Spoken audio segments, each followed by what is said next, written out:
The CIA's early psychological warfare operations in Western Europe between 1947 and 1952 emerged from a strategic environment defined by exhaustion, uncertainty, and political fragility, in which the devastation of World War II had left societies economically strained, institutions weakened, and populations susceptible to influence at a moment when the contours of the Cold War were still being formed. And within this environment, American policymakers concluded that military power alone was insufficient to secure Western Europe against perceived communist expansion,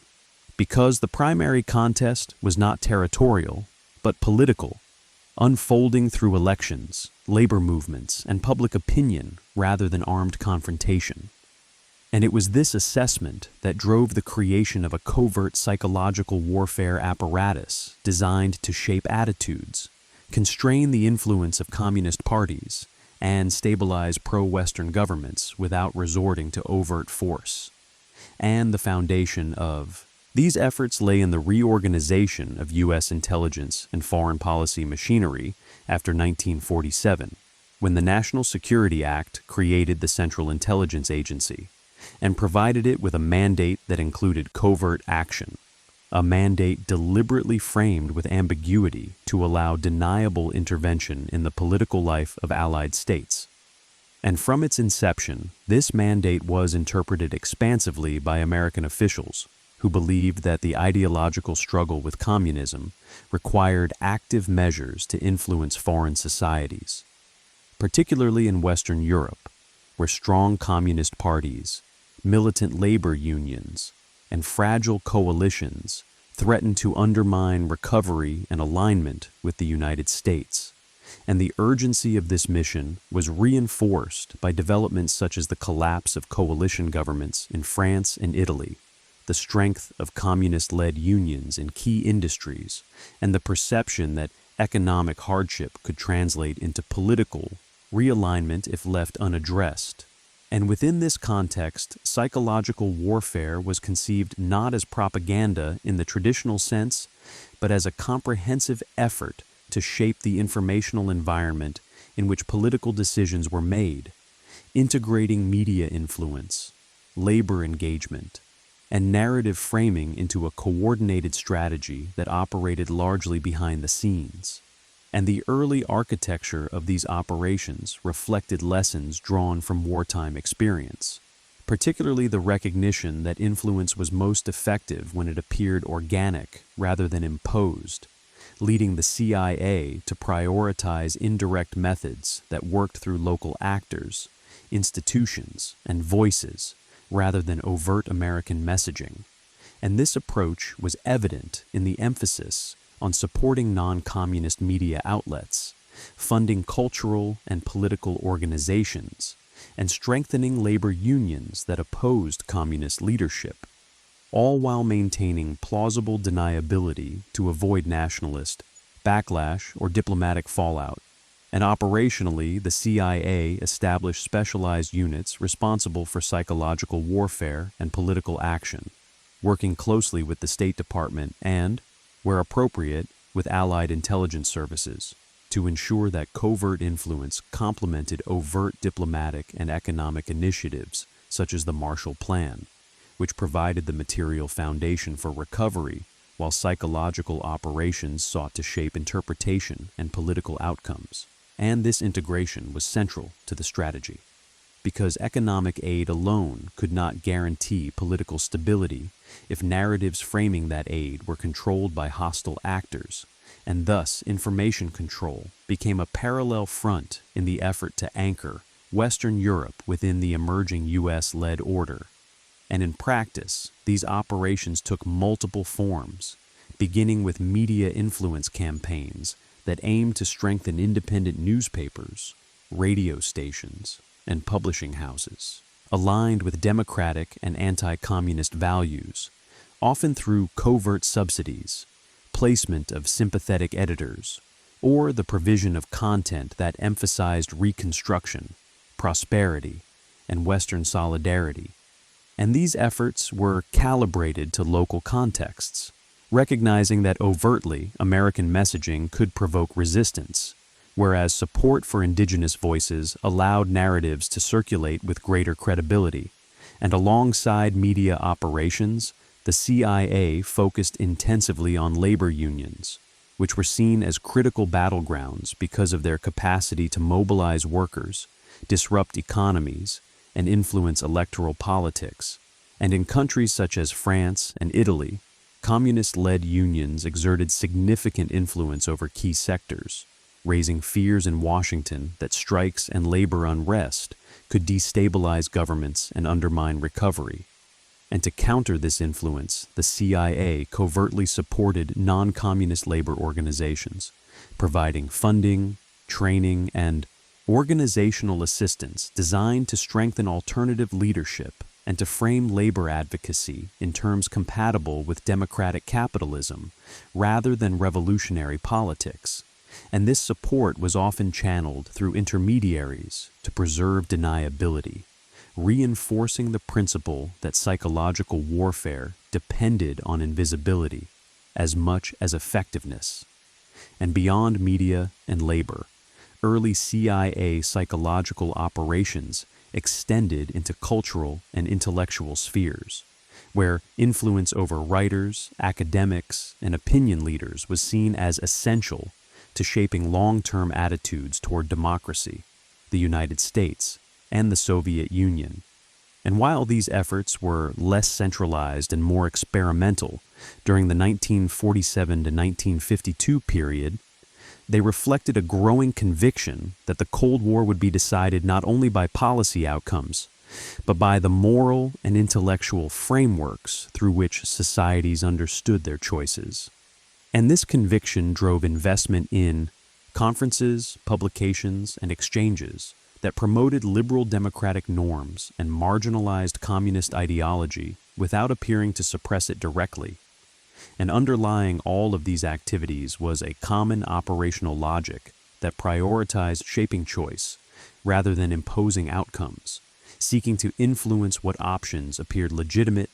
viable, or inevitable within Western European societies. And this logic required careful coordination to avoid exposure, because discovery of covert American involvement risked delegitimizing the very actors and institutions the operation sought to strengthen. And as a result, compartmentation, cutouts, and financial complexity became defining features of early CIA psychological warfare, allowing funds and guidance to flow without clear attribution, and the effectiveness of these operations varied by country and context. But during this early period, they were generally assessed within U.S. intelligence circles as essential to preventing political drift during a moment of exceptional vulnerability, reinforcing the belief that covert influence could serve as a substitute for overt intervention. And yet, even as these operations expanded, they operated within a broader framework of escalation control. Because American policymakers were acutely aware that aggressive manipulation of allied societies carried risks, including backlash, exposure, and the erosion of democratic legitimacy, and thus early psychological warfare in Western Europe was characterized by a tension between urgency and restraint, as intelligence officers sought to act decisively while remaining invisible, shaping outcomes without appearing to do so. And this tension defined the formative years of CIA covert action doctrine, setting precedents for how influence would be exercised in the Cold War's political battlegrounds. And by 1952, the basic contours of this approach were established, with media influence, labor engagement, and information control, integrated into a sustained effort to stabilize Western Europe within the American sphere. Not through coercion, but through the careful management of perception, organization, and narrative at a moment when the future of the continent remained uncertain, and the Cold War was still being fought primarily in the realm of politics rather than arms. As these early psychological warfare operations expanded between 1948 and 1950, they became increasingly systematized, reflecting the CIA's growing confidence that political outcomes in Western Europe could be influenced through sustained information control rather than episodic intervention. And this confidence was reinforced by early successes in blunting communist electoral momentum and labor militancy, outcomes that were interpreted within Washington as validation of covert influence, despite the difficulty of isolating causation in complex political environments. And during this period, operational planning emphasized permanence, as short-term campaigns were replaced by longer duration programs designed to embed anti-communist narratives within the institutional fabric of Western European societies, ensuring that influence would persist beyond immediate crises. And this emphasis on durability was particularly evident in media operations, where the CIA moved from emergency support for struggling publications toward the cultivation of stable networks of editors, publishers, and journalists whose professional survival became indirectly linked to continued alignment with democratic and Atlanticist perspectives, and funding mechanisms were deliberately structured to avoid obvious dependency, often passing through foundations, advertising arrangements, or third-party intermediaries that obscured origin while reinforcing sustainability. And this structural embedding allowed influence to persist even as overt U.S. attention shifted elsewhere, creating a self-reinforcing informational environment in which certain viewpoints enjoyed disproportionate visibility, and parallel developments occurred within the labor sphere, where early CIA engagement evolved from reactive countermeasures against strikes into proactive organizational development, supporting the emergence of non-communist union leadership, capable of mobilizing workers without aligning with revolutionary agendas. And this support often took the form of training programs,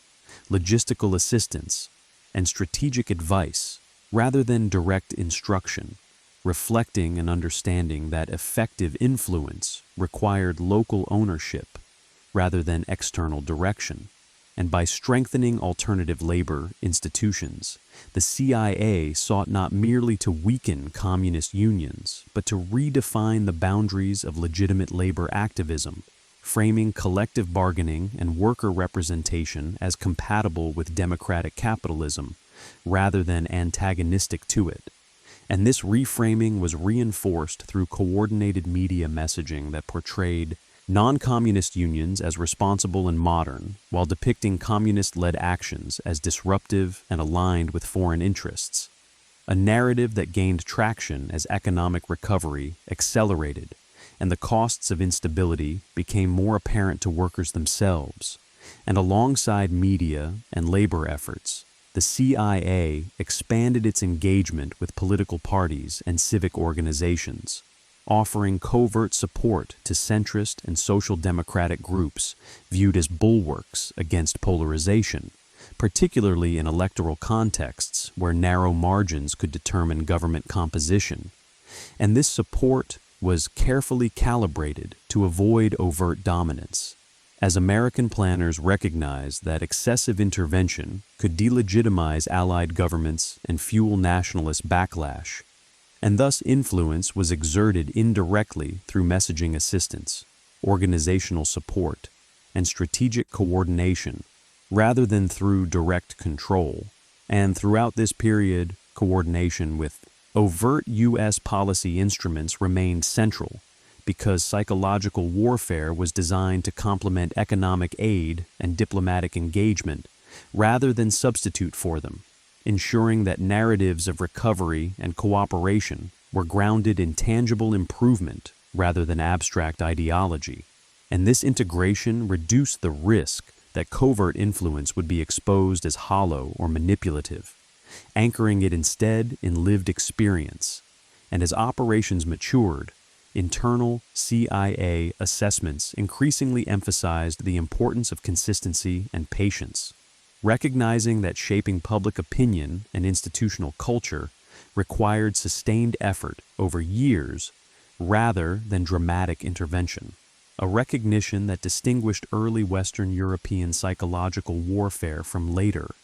more abrupt covert actions in other regions. And yet this patience coexisted with constant concern about exposure, as the expansion of operations increased the number of actors and financial pathways involved, raising the risk that investigative journalism or political inquiry could uncover American involvement. And to mitigate this risk, the CIA refined compartmentation practices, limiting knowledge of full operational scope, even within allied institutions, and ensuring that individual participants perceived support as routine assistance rather than coordinated strategy. And this compartmentation preserved deniability while complicating internal oversight, embedding influence deeply enough that it could persist even if individual components were compromised. And by the early 1950s, these practices had created an operational environment in which American psychological warfare functioned as a background condition of Western European politics rather than a visible intervention, shaping discourse through cumulative effect rather than overt persuasion. And in doing so, they contributed to the stabilization of a political order aligned with the United States at a moment when alternative trajectories appeared plausible, reinforcing the belief within American intelligence circles that information control, when applied subtly and persistently, could be as decisive as military power in determining Cold War outcomes. As the early 1950s approached, the CIA's psychological warfare operations in Western Europe entered a phase of consolidation and reassessment, driven by the recognition that influence campaigns carried inherent risks alongside their perceived benefits, and that long-term stability required not only countering communist influence, but managing the political legitimacy of the methods used to do so. And within this reassessment, American planners confronted the paradox that covert support for democratic institutions risked undermining those same institutions if exposure revealed foreign manipulation, a paradox that forced continual calibration between effectiveness and restraint. And this calibration shaped how operations were refined rather than abandoned, because by this point, psychological warfare had become embedded in U.S. strategy as an indispensable instrument of Cold War competition. And in media operations, this refinement took the form of reducing overt editorial guidance while increasing structural support, allowing publications to maintain editorial independence in appearance and practice while benefiting from financial stability and access that indirectly reinforced alignment with anti-communist perspectives. And this shift acknowledged that credibility with domestic audiences depended on authenticity, not uniform messaging, and thus influence was exercised through enabling conditions rather than direct control. And in the labor domain, a similar evolution occurred, as CIA-supported unions were encouraged to develop their own policy platforms and leadership cultures, reducing reliance on external guidance while maintaining informal alignment through shared interests and institutional ties. And this maturation process reflected a strategic understanding that durable influence required indigenous agency, because movements perceived as externally driven were vulnerable to delegitimation and collapse. And as these indigenous structures strengthened, the CIA increasingly positioned itself as a facilitator rather than a director, monitoring outcomes and intervening selectively when balance appeared threatened. And this facilitator role required sophisticated situational awareness, as analysts tracked electoral trends, strike activity, and media narratives to assess whether intervention was necessary or whether existing dynamics favored desired outcomes. And this reliance on analysis underscored the intelligence dimension of psychological warfare because influence operations depended on accurate understanding of social and political currents rather than mechanical application of messaging. And failures of understanding could produce counterproductive results, reinforcing opposition or fueling suspicion, and as part of this learning process, internal debates emerged within the CIA and the broader U.S. government regarding the ethical and strategic limits of covert influence in Allied societies. Debates that did not halt operations but influenced their scope and presentation, encouraging a preference for indirect engagement over direct manipulation. And these debates were shaped by the broader political environment in the United States, where congressional oversight and public opinion placed implicit constraints on how far covert action could go without risking domestic backlash if revealed. And thus psychological warfare in Western Europe was conducted within a layered accountability structure that, while opaque, imposed real limits on escalation. And by 1951 and 1952, the cumulative effect of these operations was evident in the relative stabilization of Western European political systems, as communist parties faced declining electoral fortunes and labor unrest became more manageable within institutional frameworks, developments that American officials interpreted as confirmation that the combination of economic recovery and information control had succeeded in anchoring the region within the Western camp.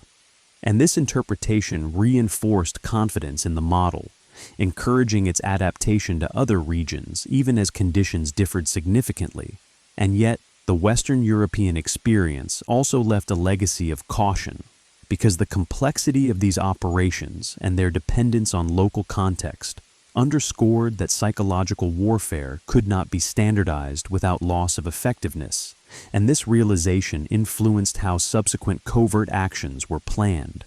emphasizing flexibility and contextual sensitivity. And in the final years of the 1947 to 1952 period, the CIA's early psychological warfare efforts thus transitioned from experimental interventions into a more mature system of influence, characterized by structural embedding, analytical oversight, and restrained execution. And this transition marked a defining moment in the institutionalization of covert action as a central component of U.S. Cold War strategy, setting patterns that would endure long after the immediate vulnerabilities of post-war Europe had receded. As these early operations reached their mature form by 1952, their significance increasingly lay in how they reshaped American conceptions of power, rather than in any single political outcome, because the CIA's psychological warfare in Western Europe demonstrated that influence could be exercised most effectively through sustained environmental shaping, rather than episodic intervention, a lesson that altered how U.S. policymakers understood the relationship between intelligence, diplomacy, and domestic politics in Allied states. And this understanding reinforced the belief that Cold War competition would be decided less by dramatic confrontation than by the gradual alignment of institutions, narratives, and expectations. And within the CIA, this belief translated into organizational permanence, as units dedicated to psychological warfare and political action became institutionalized rather than treated as temporary responses to crisis, embedding covert influence into routine strategic planning. And this institutionalization was reflected in the development of standardized practices for funding, liaison, and analysis that could be adapted to local contexts while preserving core principles of deniability and indirect control. And as these practices solidified, the Western European experience was increasingly cited internally as evidence that subtle intervention could yield durable results without provoking overt backlash, reinforcing confidence in covert action as a viable instrument of policy. And yet this confidence coexisted with a growing awareness of fragility, because the success of these operations depended on conditions that were historically specific, including post-war dislocation, economic vulnerability, and the absence of entrenched democratic legitimacy, conditions that made societies more receptive to external support and narrative framing. And as Western Europe stabilized economically and politically, the relative leverage of psychological warfare diminished, prompting a shift toward maintenance rather than transformation, as CIA efforts focused on preserving gains rather than engineering new outcomes. And this shift highlighted a key insight of the period, that influence operations are most potent during moments of transition and uncertainty, and that their effectiveness declines as institutions consolidate and publics become less malleable. And this insight informed later Cold War planning by emphasizing early intervention over reactive measures. And analytically, the Western European campaigns underscored the importance of integration across domains, because psychological warfare proved most effective when synchronized with economic aid, diplomatic, reassurance, and security guarantees, illustrating that information control could not substitute for material improvement, but could amplify its political effects.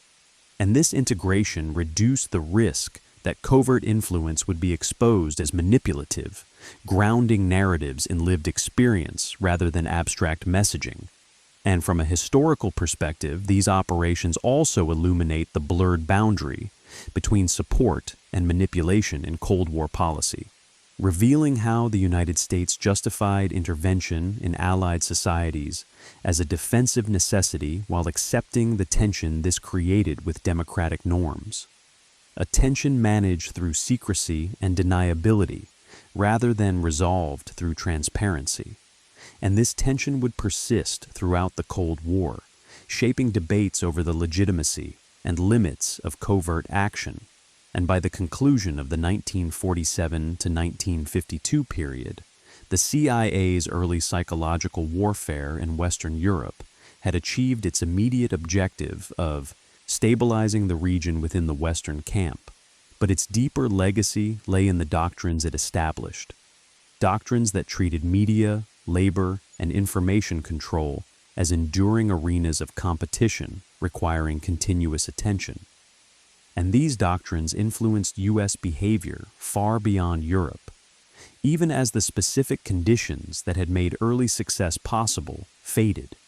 And in this sense, the Western European campaigns represent a formative chapter in Cold War history,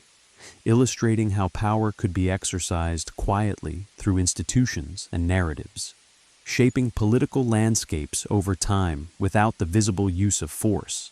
and setting precedents that would define the conduct of covert influence operations for decades.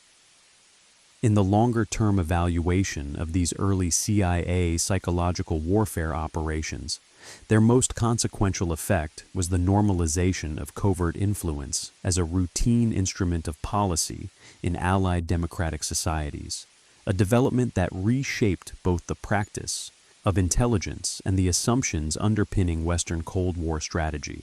Because once influence over media, labor unions, and political discourse proved feasible without immediate backlash,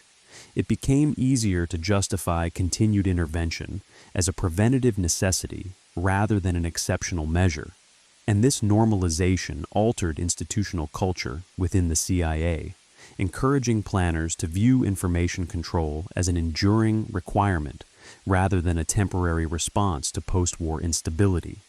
And this perspective was reinforced by comparative assessments that contrasted Western Europe's stabilization with perceived vulnerabilities elsewhere, leading to the conclusion that early, subtle intervention could forestall more costly confrontations later, a logic that would recur throughout the Cold War with varying degrees of success. And within Western Europe itself, the legacy of these operations was complex, because while they contributed to political stability and economic recovery, they also embedded patterns of external dependence and elite alignment that influenced post-war governance, reinforcing Atlanticist orientations while narrowing the space for alternative political expression. And this narrowing was not absolute, but it shaped the parameters of debate, privileging certain economic and security assumptions as common sense, while marginalizing others as irresponsible or extreme. And from an operational standpoint, This outcome represented success because the objective was not ideological uniformity, but the prevention of outcomes perceived as strategically dangerous. And yet this success also carried long-term implications because it reinforced a model of democracy in which external influence operated invisibly beneath formal processes, a model that complicated later debates about sovereignty, transparency, and legitimacy. And these complications remained largely latent during the early Cold War, overshadowed by the urgency of containment, but they would resurface in later decades as exposure of covert actions prompted reassessment of past practices. And analytically, the 1947 to 1952 campaigns demonstrated the difficulty of disentangling cause and effect in influence operations, because political outcomes emerged from the interaction of economic recovery, institutional reform, and information control rather than from any single intervention, making it tempting to overestimate the role of covert action in shaping history. And this temptation influenced internal narratives within the CIA,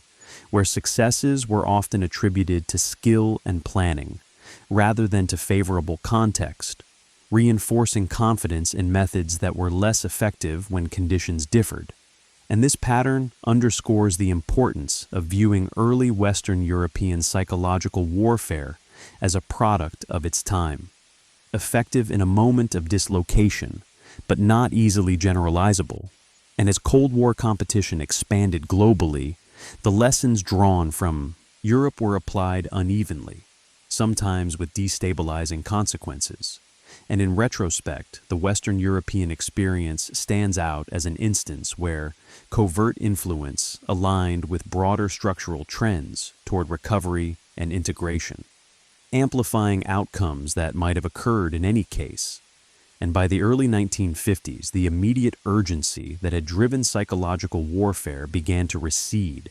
as institutions strengthened and the geopolitical landscape solidified, shifting the focus from transformation to maintenance. And in this maintenance phase, the CIA's role became less visible but no less significant, as influence operations continued quietly to reinforce established alignments, monitor emerging threats, and intervene selectively when necessary.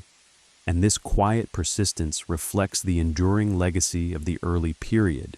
because it established a template for how the United States would seek to manage political risk in allied societies through indirect means, balancing support and manipulation in a way that minimized overt confrontation while shaping outcomes over time. And in the broader Cold War narrative, these operations illustrate how the struggle for influence was waged not only through alliances and deterrence, but through the subtle regulation of information, organization, and perception, a regulation that left lasting imprints on Western Europe's post-war political landscape and on the conduct of intelligence as an instrument of statecraft. In concluding the examination of the CIA's early psychological warfare operations in Western Europe between 1947 and 1952, their lasting significance lies in how they redefined the boundaries of acceptable state action in the Cold War, embedding covert influence within the normal functioning of peacetime politics at a moment when the future of the continent remained uncertain. Because these operations demonstrated that media ecosystems, labor organizations, and informational environments could be shaped quietly and persistently without overt coercion, and that such shaping could stabilize political systems in ways that military force could not achieve without unacceptable risk. And this realization altered American strategic thinking by elevating psychological warfare from an auxiliary tool to a central pillar of containment, one that operated continuously beneath the surface of diplomacy and economic aid, reinforcing alignment through perception and institutional support rather than compulsion. And within the CIA, this period marked the transition from improvisation to doctrine, as early experiments in influence hardened into structured practices governed by principles of deniability, indirect engagement, and long-term patience, principles that would guide covert action for decades. And for Western Europe, the impact of these operations was cumulative rather than dramatic, shaping political outcomes through the narrowing of viable alternatives and the strengthening of centrist institutions rather than through overt suppression of dissent. And this subtlety explains both their effectiveness and their ambiguity, because while they contributed to stability and recovery, they also blurred distinctions between domestic agency and external influence, complicating later understandings of sovereignty and democratic legitimacy. And from a historical perspective, the early psychological warfare campaigns illustrate how the Cold War was fought most decisively, not in moments of crisis, but in the management of everyday political life, where narratives about prosperity, responsibility, and alignment were reinforced through institutional support that appeared organic, even when it was not. And this management relied on a convergence of favorable conditions, including post-war dislocation, economic dependency, and the absence of entrenched political consensus. Conditions that made influence possible and whose erosion later reduced its effectiveness. And as these conditions faded, the early successes of Western Europe became increasingly difficult to replicate elsewhere, revealing the limits of generalizing from a unique historical moment. And yet the doctrines forged during this period endured, shaping how the United States approached political risk in Allied societies long after the immediate vulnerabilities of post-war Europe had passed.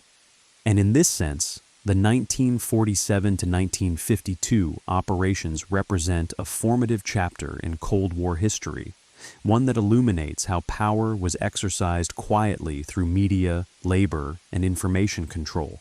and how the struggle for influence was waged not only through overt policy, but through the careful regulation of perception, organization, and expectation, leaving a legacy that persisted long after the Cold War's early years gave way to a more rigid and polarized world.